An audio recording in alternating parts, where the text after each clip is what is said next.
열린교회 성도 여러분 안녕하세요. 12월 5일 매일 성경 묵상 함께 하겠습니다. 오늘 묵상할 말씀은 아모스 2장 4절에서 16절의 말씀입니다. 함께 읽겠습니다. 여호와께서 이와 같이 말씀하시되 유다의 서너 가지 죄로 말미암아 내가 그들을 돌이키지 아니하리니 그들이 여호와의 율법을 멸시하며 그 율례를 지키지 아니하고 그의 조상들이 따라가던 거짓 것에 미혹되었음이라. 내가 유다에 불을 보내리니 예루살렘의 궁궐들을 사르리라. 여호와께서 이와 같이 말씀하시되 이스라엘의 서너 가지 죄로 말미암아 내가 그 벌을 돌이키지 아니하리니 이는 그들이 은을 받고 의인을 팔며 신 한 켤레를 받고 가난한 자를 팔며 힘없는 자의 머리를 티끌 먼지 속에 발로 밟고 연약한 자의 길을 굽게 하며 아버지와 아들이 한 젊은 여인에게 다녀서 내 거룩한 이름을 더럽히며 모든 제단 옆에서 전당 잡은 옷 위에 누우며 그들의 신전에서 벌금으로 얻은 포도주를 마심이니라.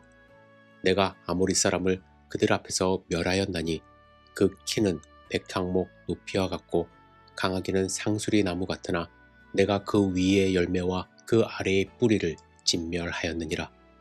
내가 너희를 애굽 땅에서 이끌어내어 40년 동안 광야에서 인도하고 아모리 사람의 땅을 너희가 차지하게 하였고 또 너희 아들 중에서 선지자를 너희 청년 중에서 나실인을 일으켰나니 이스라엘 자손들아 과연 그렇지 아니하냐. 이는 여호와의 말씀이니라. 그러나 너희가 나실 사람으로 포도주를 마시게 하며 또 선지자에게 명령하여 예언하지 말라 하였느니라. 보라, 곡식단을 가득히 실은 수레가 흙을 누름같이 내가 너희를 누르리니 빨리 다름박질하는 자도 도망할 수 없으며 강한 자도 자기 힘을 낼 수 없으며 용사도 자기 목숨을 구할 수 없으며 활을 가진 자도 설 수 없으며 발이 빠른 자도 피할 수 없으며 말 타는 자도 자기 목숨을 구할 수 없고 용사 가운데 그 마음이 굳센 자도 그날에는 벌거벗고 도망하리라. 여호와의 말씀이니라. 아멘.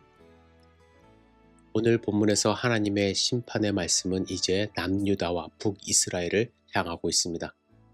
그들은 하나님께 선택받은 민족이고 열심히 하나님을 섬긴다고 자부하는 사람들이죠. 하지만 그들의 문제는 다른 나라들보다 더 심각합니다. 왜냐하면 하나님의 말씀과 법을 모르고 잘못을 저지른 사람들은 나름대로의 변명의 여지가 있지만 하나님 말씀도 알고 율법도 아는 사람이 죄 짓는 것은요, 변명의 여지가 없기 때문입니다. 하나님이 지적하시는 남유다의 문제는 여호와의 율법을 저버리고 여호와의 명령을 따르지 않았다는 것입니다. 그리고 그들의 조상이 섬기던 거짓 것에 미혹되었다고 아모스는 지적합니다. 이는 거짓된 신을 섬겼다라는 것이죠. 말로는 하나님을 믿고 섬긴다 하면서 하나님의 말씀을 우선으로 여기며 하나님의 말씀대로 살려고 하지 않았다는 것입니다. 오히려 거짓에 미혹되어 이방 신들의 가르침을 따랐습니다. 그것은 하나님의 말씀을 외면하고 세상의 가치관을 삶의 기준으로 삼고 산 것입니다. 여러분, 우리도 삶의 기준을 하나님의 말씀이 아닌 세상의 가치관에 두고 있는지 스스로 점검해 봐야 할 것입니다. 물론 우리가 살아가는 데는요, 돈도 필요하고 집도 필요합니다. 그러나 그런 물질에 삶의 목표를 두거나 인생의 전부를 걸어서는 안 됩니다. 물질적으로 부유함을 누려야 잘 사는 것이라는 착각을 우리가 하기 시작하면 계속 욕심을 부릴 수밖에 없습니다. 그 욕심은 채워지질 않습니다.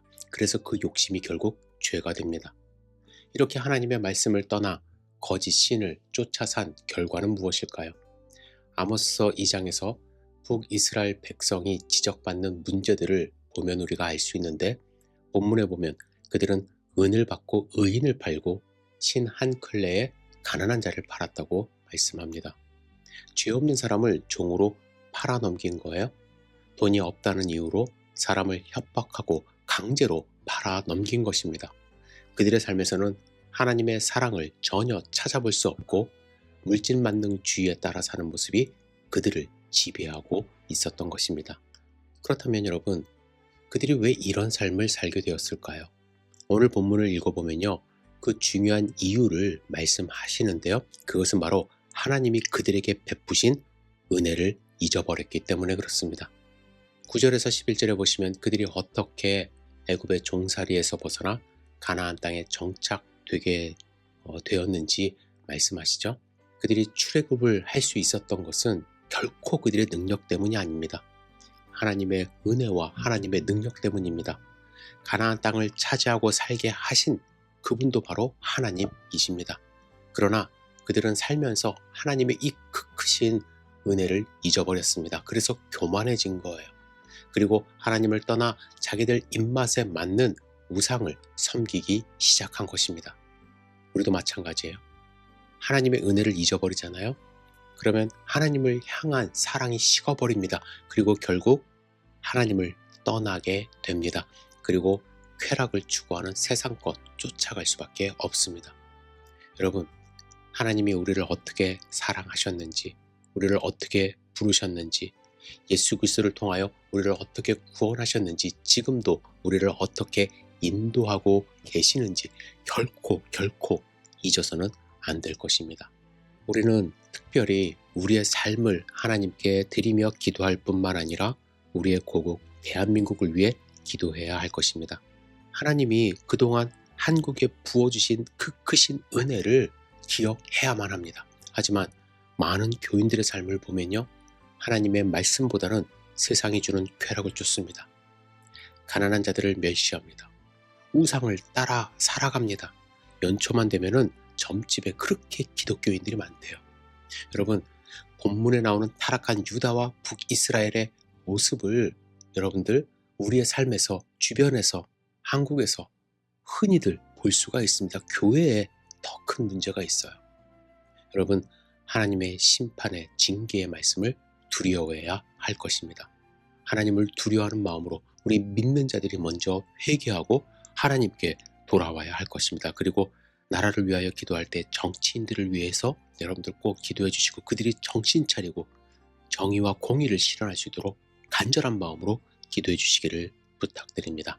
기도하겠습니다. 좋으신 아버지 하나님, 아모스서의 이 말씀이 과거에 있었던 말씀이 아니라 우리 삶 속에서 외치는 하나님의 음성으로 우리가 들을 수 있도록 인도하여 주옵소서. 남유다와 북이스라엘의 그들의 모습을 보면서 우리의 모습도 반추할 수 있도록 인도하여 주시고 하나님 앞에 올바로 서서 살아갈 수 있도록 주여 축복하여 주시옵소서. 특별히 우리 대한민국을 불쌍히 여겨주셔서 하나님의 공의와 정의가 실현될 수 있도록 주여 인도하여 주시옵소서.